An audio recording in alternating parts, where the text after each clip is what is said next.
All right, Jayhawks on the move, morning edition. It is like 6:30 in the morning Thursday. This is about the only time we could get together. Yep. And so I thought we would maybe stop somewhere and get something. No, But instead, you got some stuff. brought some donuts and then either black iced coffee or sweetened iced coffee. So the iced coffee, talk about that.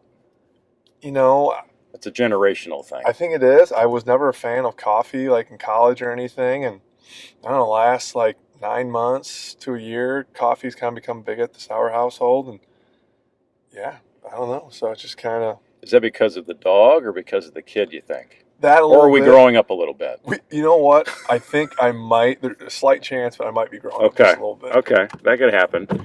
So you start moving here. We'll see how we can work and not hit any kids on the way to school just yet.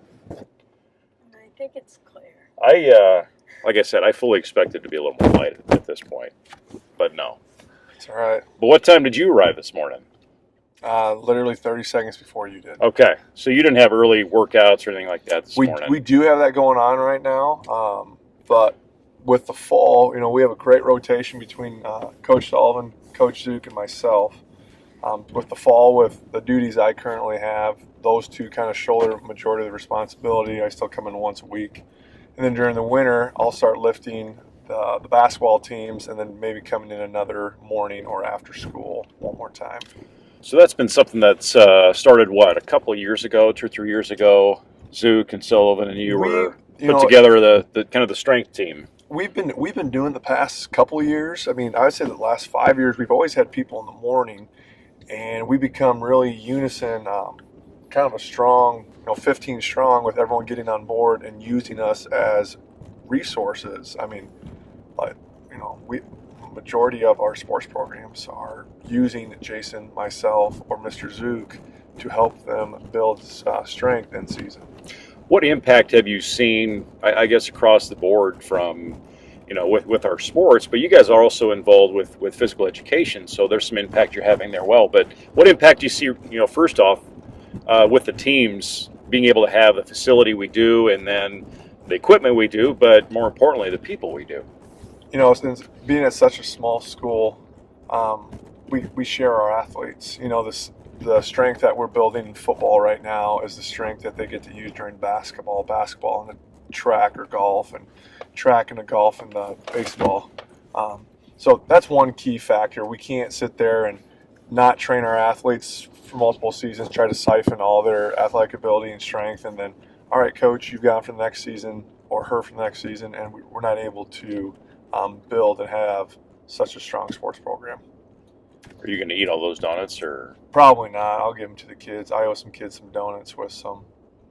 Oh, I thought we were going to eat some donuts. We can eat some donuts. Okay. I mean, you're a little more fit than I am, but I don't know if we're going to throw down. I'm a little more fit than he is. I think we found the title of today's episode. I'm a little more fit than you are. More importantly, we got to decide who's drinking what here.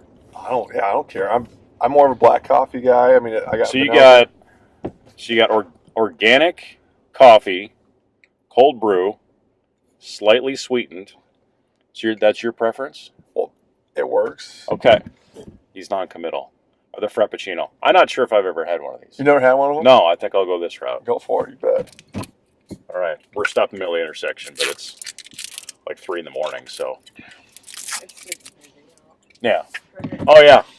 Daniel Clayberg, our executive producer of the program, or assistant executive producer or something like that. So, did you crack into that yet? Yeah, I did. It's all right. It's all right. That's not bad, actually. Quick Star was super busy, all right. And Casey's was not as busy, so I just want to make my stop. So, yeah, I wanted to pull in and maybe get some coffee and donuts, but you head us off. There's no time. There's no time for stops. No, there's not. We got a schedule today. I've got this, and there's school. There's a lot of stuff going on. I got today. A feeling when it's time for the. Oh, thanks, Dan. When it's time for the road trips, that's everywhere.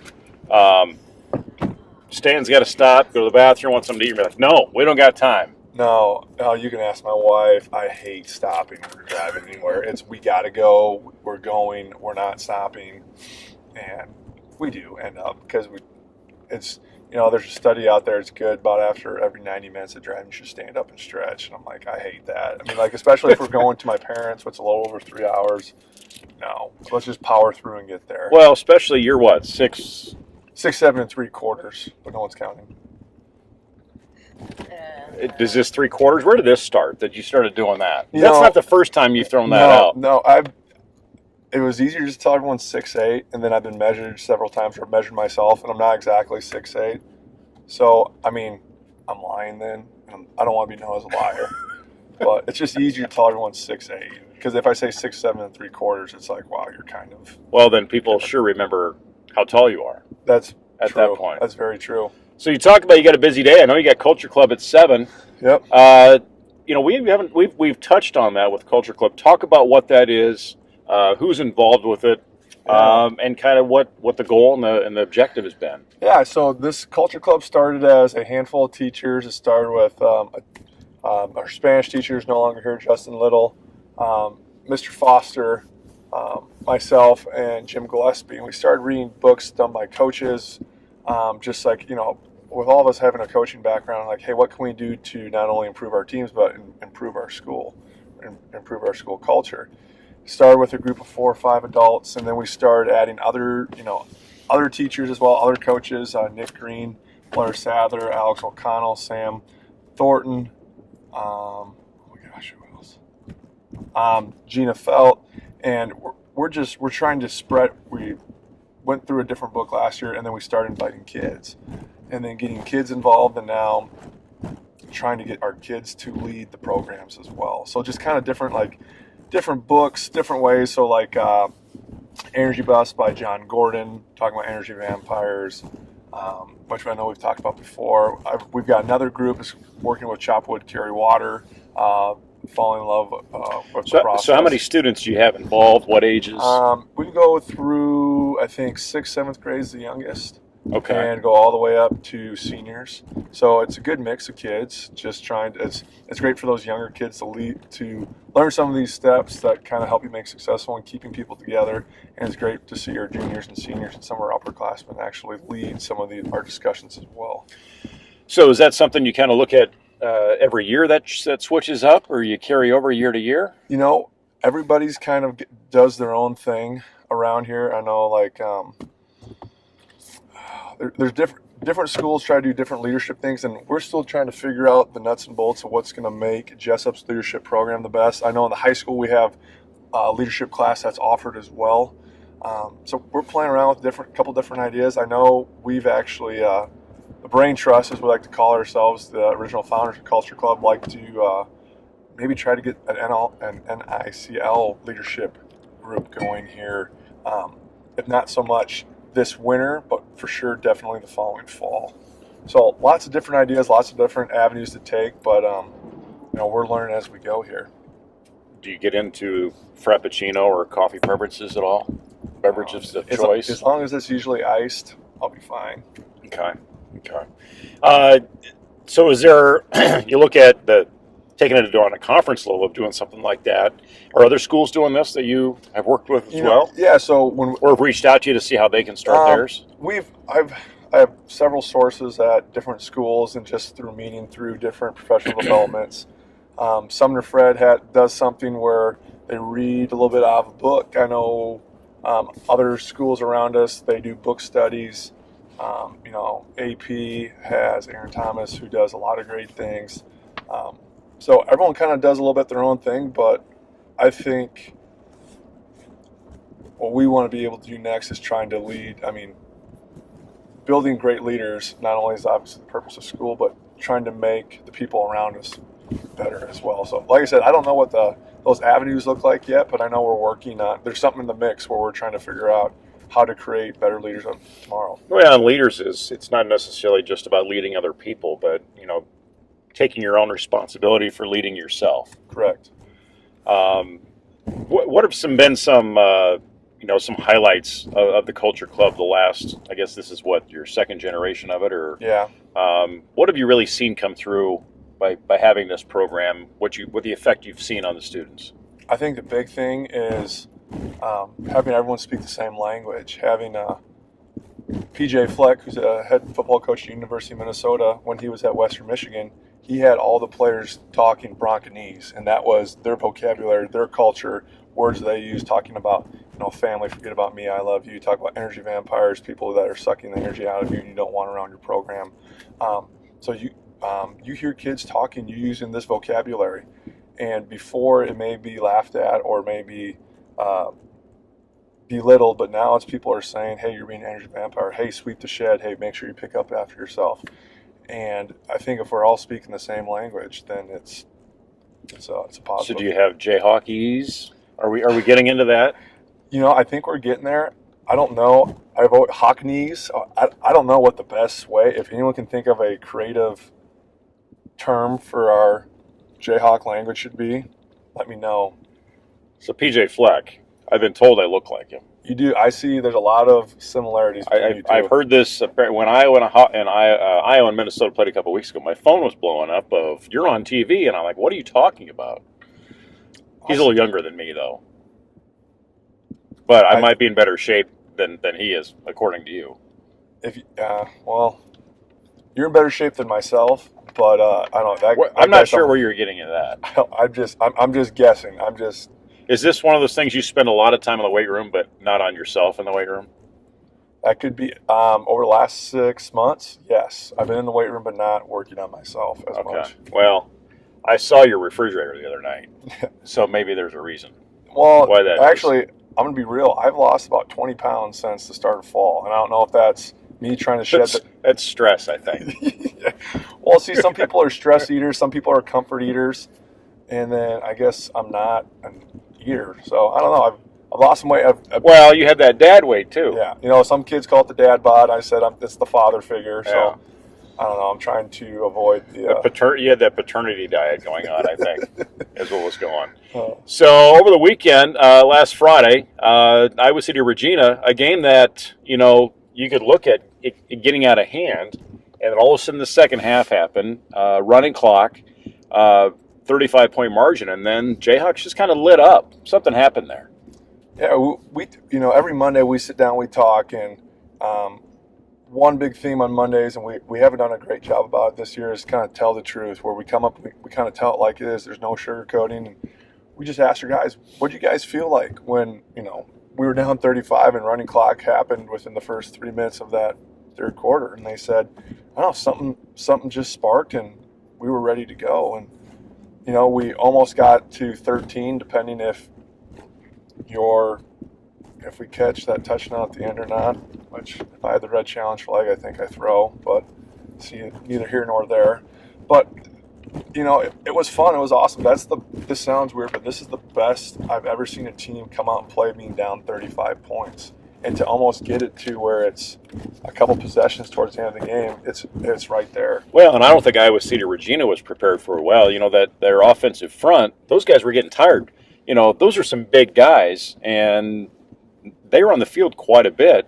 But you guys were wearing them down. But I had talked to Ron Sadler. There's some adjustments you guys made on defense and just how you were attacking some things. Yeah, if you watch our game, you see that one of our defensive mottos is bend, don't break. And one of the big things is they had to earn almost every single touchdown.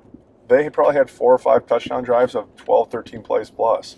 That's tough for us because we want to get off the field on third down and fourth down. And, something happens where we miss something, and obviously they get a first down. But they ran, I believe, 84 plays. And that's a lot of plays for a high school team to come out, especially when maybe the last couple of games they haven't had to worry about running so many plays to be successful. Well, that was a conversation, too, of you look at a team like Regina and even Dyke, the competition they've had, when those guys play on Friday night together, they will probably have to play the entire game, and they may not be used to that. So that's a whole other side of having a successful season like they are.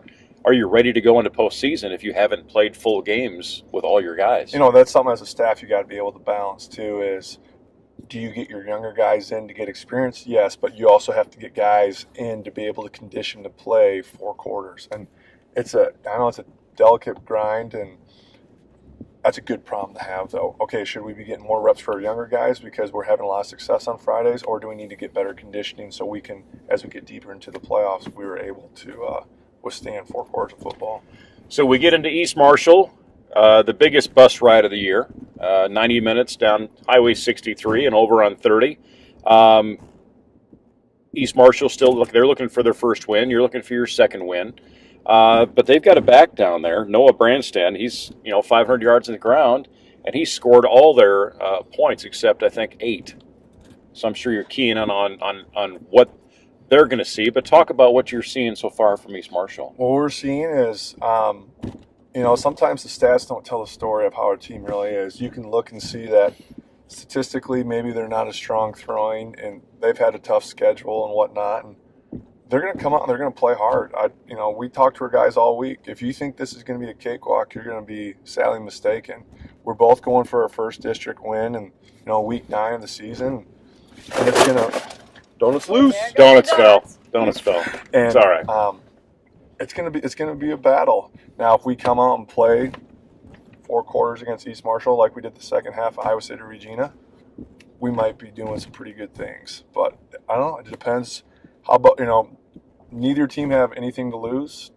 I wouldn't be surprised they come out and try to throw on us right away. Maybe it's not a place where they've had some success, but people try to do things last week of the year because they don't have to hold anything back. Right, exactly. And I'm not sure how many seniors they have on their squad, but looking at the sophomore success you're having right now, in particular, Jace Pilcher had a chance to throw for 1,000 yards this season, getting through tomorrow, just depending on how the game goes. But he's, almost pushing 900 yards passing. Yeah, I know last year I got to work with Jace last year as JP offensive coordinator, and Jace threw for darn near 1,000 yards last year too, and he's got it in him. And part of our offensive philosophy is we like to sit back and shotgun and try to throw it around to our athletes a little bit, and he has an opportunity to do that. And obviously the most important thing is trying to put all those little pieces together with our run game, our pass game, and try to get our first district win this Friday. You awake back there? Yeah. You didn't finish your donut yet. I know. I had to drag him out of bed this morning. So, but he's been wanting to be a part of Jayhawks on the Move. Yeah. And he kept asking that. Well, here's a chance. Well, Dan, do you have a question for the coach? I don't know exactly. Well, I think of what you guys said. Like, what is the Jayhawk language? Like, what name of it is? Oh, he's thinking of a name. Oh, you're thinking of a name of the I Jayhawk was language? trying to. Okay. All right. Well, you keep thinking about it, and you come up with it. So East Marshall on Friday, kicking just varsity game. Correct. So be prepared for that. But the weather's not looking too bad for the last game of the year. We've been really fortunate. We've had some pretty good weather this whole entire year. I mean, we've had some rain and whatnot here and there, but once it rained. Shocker. But if you look at most Fridays, it's been. I mean, it might have been a little chilly some other nights, but it's been pretty nice. I mean, we've been really fortunate. Usually we have 2 or 3 rain games that really kind of make the season whatever, but weather-wise, it's probably been one of the better ones on Fridays. The rest of the week has been usually terrible, but. So the field's practice field, I'm sure, is just ready to be done. Yeah. As you get through that. We'll talk more about this next week. We'll close out our season and our Jayhawks on the Move fall edition. I don't know if we can pull in our volleyball and our cross-country coach again because they've got their big meet on Thursday. But just kind of close things out.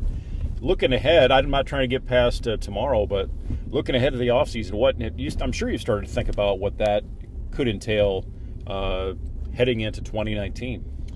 There's a lot of stuff, and it's like I'm taking notes of like I want to do this different next year, from where we warm up to how we warm up to I want to do different processes different next year, different procedures, and not exactly blowing things up and starting over from scratch, but there's a lot of different things in order to kind of change how we do stuff.